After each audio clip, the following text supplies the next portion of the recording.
Hi there, in this video, I will give you a quick guide on how you can configure multi-factor authentication in Zoho Mail. So please listen carefully to each step that I will be explaining because I will describe everything clearly so you can follow along. Before starting, make sure that you have your mobile device or your authentication app ready, and this will add an extra layer of security to your Zoho Mail account.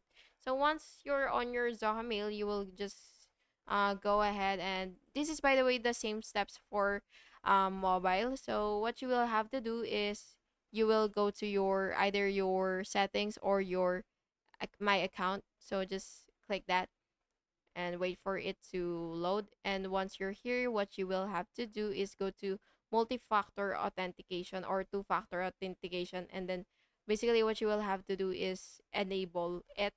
And then after that, you will just have to choose your preferred method, which is either authenticator app, SMS, or email, or whatsoever. And then you will just have to follow the prompts to scan the QR code or verify your device. And finally, you will just have to save the changes and test by logging out and logging in back using the 2FA. And that's it. Thank you so much for watching this video, and I really hope it was helpful for you. And if it was, please make sure to like and subscribe for more videos like this.